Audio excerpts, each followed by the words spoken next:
মুস্তাফিজ যদি ওখানে খেলে সেটা আমাদের জন্য ভালো, কারণ ওখানে যারা খেলছে, যাদের এগেইনস্টে খেলছে সবাই কিন্তু ওয়ার্ল্ড কাপে খেলবে। ওকে ছাড়াও কিন্তু জিম্বাবুয়ে চেয়ে আমরা অনেক বেটার টিম।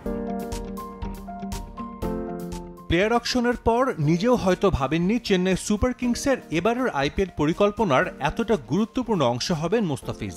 মাঝে দেশে আসায় এক ম্যাচ বাদে সিএসকের হয়ে বাকি সব ম্যাচেই মাঠে নেমেছেন টাইগার পেসার। 9 ম্যাচে 14 উইকেট নিয়ে আইপিএল শেষ করেছেন শীর্ষ উইকেট শিকারীর তালিকায় দ্বিতীয় স্থানে থেকে। উইকেটের হিসেবে দ্বিতীয় সেরা আইপিএল মৌসুম হলেও কিছু ক্ষেত্রে নিজের অভিষেক আসরকেও ছাড়িয়ে গেছেন টাইগার পেসার। এবারের টুর্নামেন্টে 9 ম্যাচে 81টি ডট বল দিয়েছেন মুস্তাফিজ। যে তালিকায় ফিজের পেছনে আছেন ভারত জাতীয় দলের পেসার মোহাম্মদ সিরাজ, আর্শদীপ, ভুবনেশ্বর সহ কামিন্স স্টার্করা।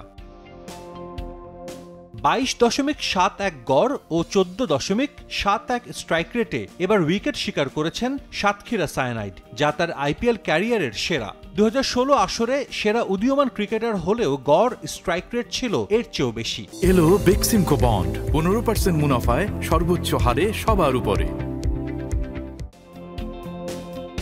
এ পরিসংখ্যান দুটা বিষয়ের ইঙ্গিত দেয়। মুস্তাফিজ ফুরিয়ে যাননি, তাকে কিভাবে ব্যবহার করতে হবে সেটাও একরকম চোখে আঙুল দিয়ে দেখিয়েছে চেন্নাই থিঙ্ক ট্যাঙ্ক।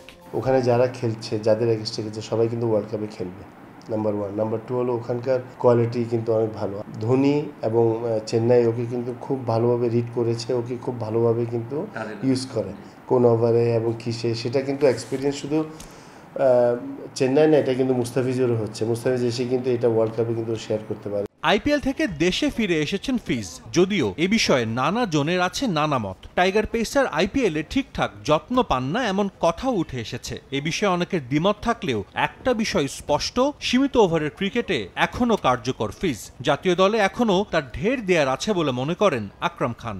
আগেও দেখেছি সে অনেকগুলো ম্যাচ আমাদের জিতিয়েছে, এবং মানুষের কিন্তু সবাই কিন্তু ভালো ফর্মে থাকে না। এটা কিন্তু আপনার performance is always is like a wave, যে ডাউন অ্যান্ড আপ হয়। তো আপনি একটা প্লেয়ারের যখন একটু পারফরমেন্স একটু খারাপ হয় তার মানে এটা না যে ও শেষ হয়ে যাবে। বাট ইনফ্যাক্ট যেটা ইম্পর্টেন্ট যেটা হচ্ছে ফিটনেস আর বয়স। খেলাতে যদি কনসেন্ট্রেট করে এবং ফিটনেস যদি ঠিক থাকে তাহলে আমি মনে করি ওর আরও অনেক কিছু দেওয়ার আছে। দেশে ফিরে আপাতত বিশ্রামে থাকবেন মুস্তাফিজ। জিম্বাবুয়ের বিপক্ষে ঢাকা পর্বের ম্যাচে মাঠে দেখা যেতে পারে টাইগার পেসারকে। সাজিদ মুস্তাহিদ, সময় সংবাদ, ঢাকা।